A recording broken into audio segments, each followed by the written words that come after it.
নিষেধ করা।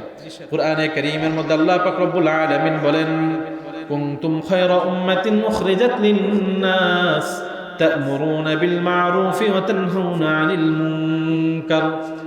আল্লাহ পাক রব্বুল আলামিন বলেছেন, ও আমার বান্দা, কুনতুম খায়রা উম্মাহ, তোমরা সর্বশ্রেষ্ঠ উম্মত কেন, কিভাবে হয়েছো জানো কিনা?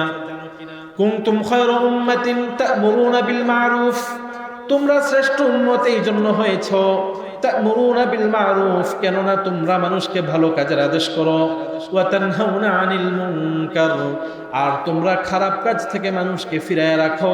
আর এই দুইটা গুণ থাকার কারণেই তোমরা সর্বশ্রেষ্ঠ উম্মত। সুবহানাল্লাহ। অন্য নবীদের জামানায় ভালো কাজের আদেশ, অসৎ কাজের নিষেধ, এটা শুধুমাত্র নবীদের দায়িত্ব ছিল। কাদের দায়িত্ব? নবীদের দায়িত্ব ছিল। কিন্তু আল্লাহ পাক রব্বুল আলামিন আমাদেরকে এই দায়িত্বটা দিচ্ছেন, দেওয়ার পরে বলতেছেন যে এই দায়িত্ব থাকার কারণে তুমি সর্বশ্রেষ্ঠ উম্মত। সুবহানাল্লাহ।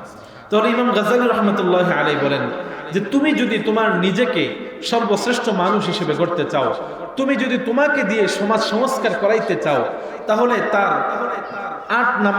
9 নাম্বার হলো যে তুমি মানুষকে ভালো কাজের আদেশ করবা, অসৎ কাজের নিষেধ করবা। 10 নাম্বার মানুষের উপকার করা। 10 নাম্বার কি? মানুষের উপকার করা। আল্লাহ